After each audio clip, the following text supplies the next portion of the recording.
Congolaises, Congolais, mes très chers compatriotes, en ce jour solennel du 30 juin, nous célébrons nos 65 ans d'indépendance.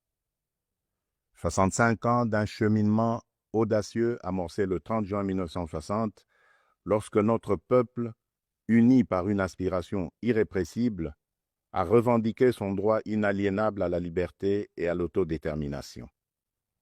Cette date n'est pas qu'un jalon historique.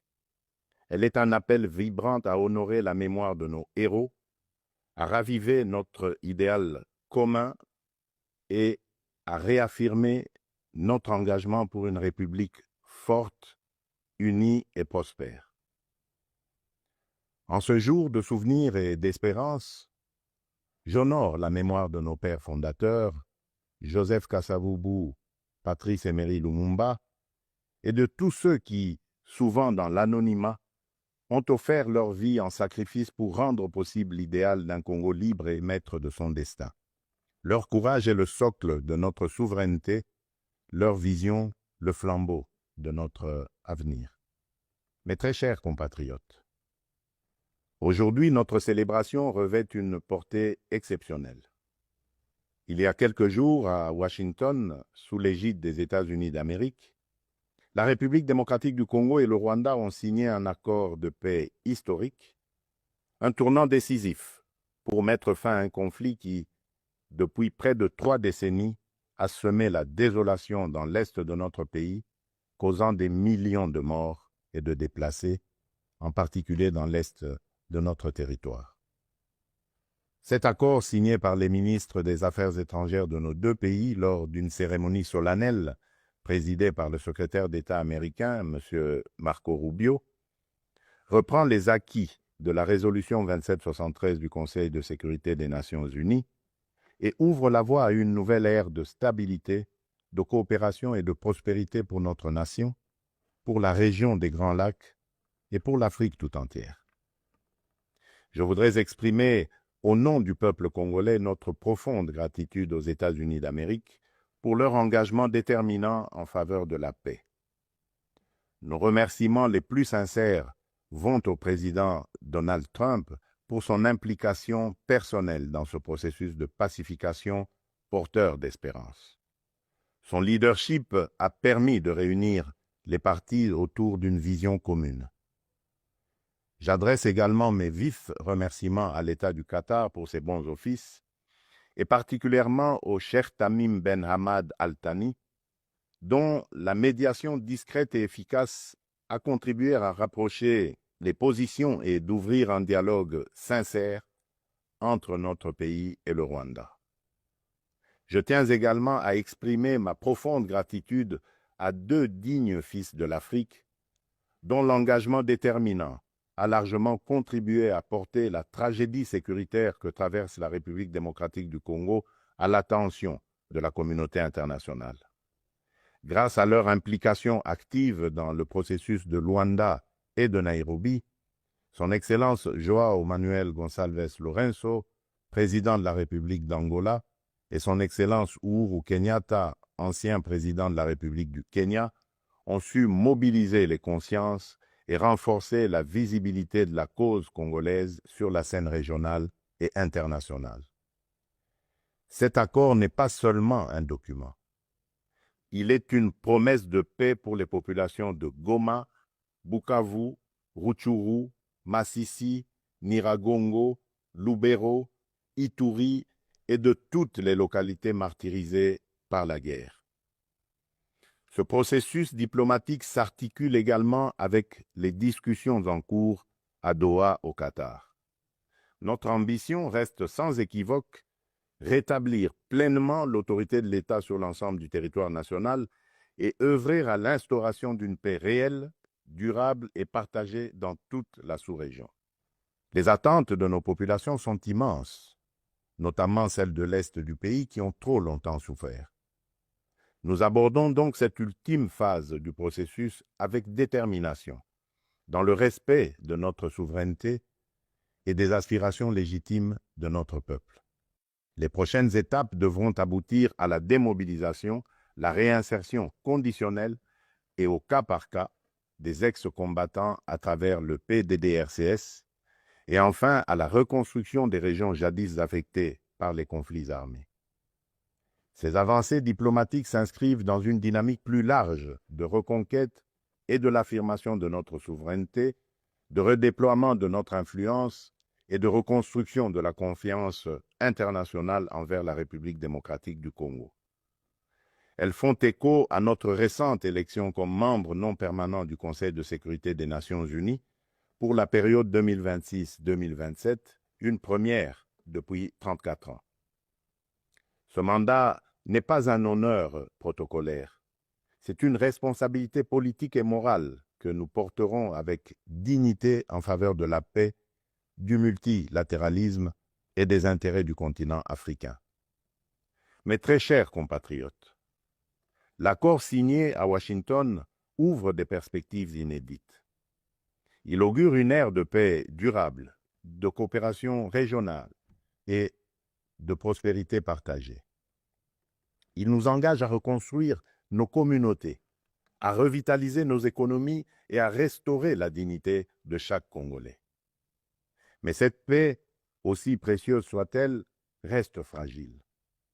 Elle exige de nous tous, gouvernements, citoyens, partenaires internationaux, un engagement indéfectible pour sa consolidation. Nous continuerons à exiger que justice soit rendue aux victimes et que les responsables des atrocités répondent de leurs actes. Je salue le courage exemplaire de nos forces armées, des forces de police et de sécurité et de tous les résistants patriotes Ouazalendo qui, au péril de leur vie, défendent notre patrie. Leur bravoure est le rempart de notre souveraineté. À vous, mes sœurs et mes frères de l'Est, je veux dire que votre résilience est une source d'inspiration pour la nation entière. Vos souffrances n'ont pas été vaines. Elles ont forgé notre détermination à réfuter toute solution précaire à cette crise et à nous engager à bâtir un avenir meilleur. Mes très chers compatriotes, l'indépendance que nous commémorons aujourd'hui n'est pas seulement une conquête du passé, elle est surtout un cap pour l'avenir. Elle est un projet vivant, un idéal à construire chaque jour. Cet idéal exige de nous que nous surmontions non seulement les menaces armées, mais aussi l'insécurité sociale, l'injustice, le tribalisme et la division. Le peuple congolais aspire à un pays de paix, de justice et de dignité.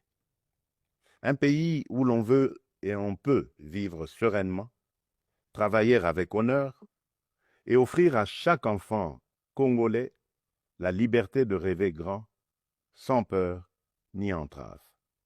Réaliser ce rêve requiert la mobilisation de toutes nos forces vives, institutions, citoyens, diaspora, partenaires, autour d'un même idéal, bâtir un Congo moderne, sûr et respecté.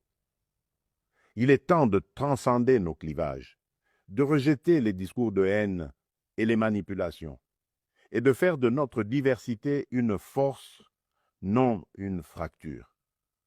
Notre unité n'est pas une option, elle est une condition de survie. C'est dans cet esprit de responsabilité et de dépassement de soi que j'ai tenu, il y a quelques semaines, une rencontre franche et républicaine avec M. Martin Fayoulou, l'un des leaders de l'opposition. Ce geste, que beaucoup n'auraient osé imaginer depuis les élections de 2018, témoigne d'une volonté partagée de placer l'intérêt supérieur de la nation au-dessus des querelles partisanes. Cette rencontre marque une étape importante vers une politique de réconciliation, d'écoute mutuelle et de respect réciproque. Elle donne surtout corps à l'exigence du peuple congolais, celle d'une classe dirigeante capable de s'unir aux moments les plus critiques, d'agir avec maturité et de servir ensemble la grandeur de la République. Mes très chers compatriotes, les défis qui se dressent devant nous ne se limitent pas à la sécurité. À Kinshasa, la congestion urbaine et les embouteillages affectent la qualité de vie. Le manque de discipline, l'urbanisation désordonnée et l'insuffisance des transports en commun rendent la vie difficile à des millions de nos compatriotes. À Kalemi, Kasangoulou et même ici, dans la capitale Kinshasa, les inondations récentes ont causé d'importantes pertes en vies humaines et dégâts matériels, détruisant des habitations, emportant des infrastructures routières et provoquant des déplacements massifs de population. Ces événements climatiques extrêmes nous rappellent l'urgence d'agir à la fois sur le front de l'aménagement du territoire et de la résilience environnementale. À Mbandaka, le naufrage d'une embarcation a coûté la vie à plusieurs dizaines de nos compatriotes, endeuillant la nation tout entière. À Tshikapa, Kolwezi, Likasi, Kananga ou Kikwit, l'accès à l'eau potable, à l'électricité, aux soins de santé et à l'éducation reste une priorité pressante. Face à ces défis, l'État n'est pas resté indifférent. Il agit. Des missions de secours ont été déployées, des fonds d'urgence mobilisés, des projets structurants lancés pour renforcer les infrastructures et améliorer les conditions de vie. Mais ces efforts, aussi importants soient-ils, ne suffiront pas sans un véritable sursaut de solidarité nationale. Ils doivent être soutenus par une administration plus efficace, une meilleure coordination institutionnelle et la responsabilisation de tous les niveaux de pouvoir. J'en appelle également à un changement profond de comportement. Nous devons adopter une discipline collective, un civisme exemplaire et un respect des règles de vie en communauté. Aussi, je vous appelle à un sursaut patriotique, à une responsabilité individuelle qui fera de notre pays un modèle de stabilité et de progrès. Mes très chers compatriotes, fidèles à l'élan de notre indépendance, j'ai pris devant vous, avec une détermination sans faille, le serment de bâtir un Congo à la hauteur de nos aspirations. Avec constance et détermination, j'ai placé la transformation de notre nation au cœur de mon mandat, mu par l'ambition profonde de faire de la République démocratique du Congo une terre de justice, de prospérité partagée et de dignité retrouvée. Cette vision que je porte avec vous et pour vous irrigue chacune de nos décisions et sous-tend les réformes audacieuses que nous menons dans un esprit de renouveau et de souveraineté assumée. Aux côtés du gouvernement, j'ai engagé une série de réformes économiques, judiciaires et institutionnelles visant à asseoir un véritable état de droit, à éradiquer la corruption et à créer un climat des affaires propice à l'investissement et à l'initiative. Les premiers résultats sont tangibles. La croissance économique connaît un rebond durable. L'image de notre pays s'améliore sur la scène internationale et la confiance des investisseurs renaît. Ce regain de confiance se traduira prochainement par la signature d'un accord stratégique inédit avec les États-Unis d'Amérique dans le secteur minier. Cet accord marquera une étape décisive dans le positionnement de la République démocratique du Congo comme un acteur central de la transition énergétique mondiale et de l'économie verte émergente. Il visera à valoriser de manière souveraine nos minerais stratégiques, en particulier le cuivre, le cobalt et le lithium, tout en assurant une répartition plus équitable des retombées économiques au bénéfice des populations congolaises. Il ouvre la voie à la transformation locale, à la création des milliers d'emplois et à un nouveau modèle économique fondé sur la souveraineté et la valeur ajoutée nationale. C'est là le fruit d'un travail collectif, déterminé, au service d'un seul idéal, offrir à chaque Congolaise et à chaque Congolais les perspectives réelles d'un avenir meilleur. Malgré l'adversité, notre peuple a toujours fait preuve d'une résilience extraordinaire. C'est cette résilience qui nous a permis de traverser les tempêtes du passé et qui nous permettra de surmonter celles d'aujourd'hui. Le Congo d'aujourd'hui n'est plus celui du fatalisme et de l'impuissance.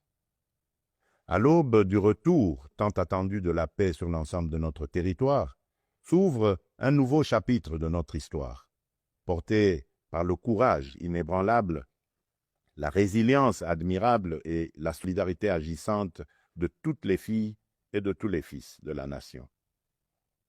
À nos partenaires des États-Unis, de la Chine, de l'Europe, des pays du Golfe, du continent africain et du monde entier, je le dis solennellement, la République démocratique du Congo est de retour, prête à nouer des partenariats stratégiques, fiables, transparents et surtout gagnant-gagnant.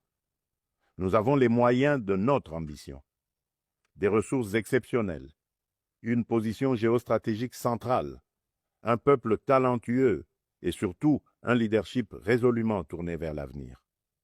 Nous sommes prêts à jouer notre rôle, notre partition face aux grands défis de notre temps. La paix, la transition énergétique, le développement durable et l'intégration africaine.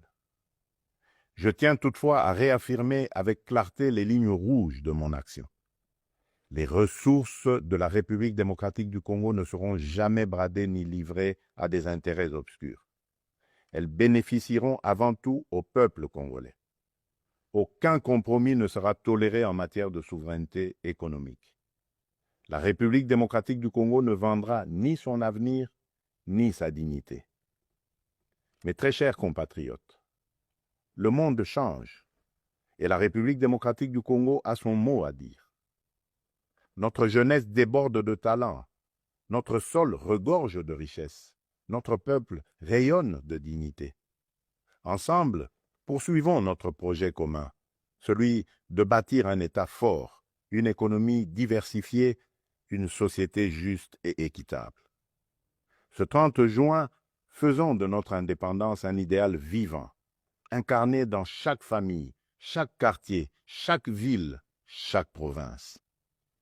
Nous ne visons pas seulement la fin de la guerre, nous voulons une paix véritable, qui sera le socle d'un vaste chantier de reconstruction d'une société plus inclusive, plus solidaire et plus prospère. Le gouvernement s'y attellera avec rigueur et transparence. Mais ce chantier ne réussira que si chaque Congolaise et chaque Congolais y prend part. Alors unissons nos cœurs et marchons ensemble, main dans la main, vers un Congo fort, uni et prospère.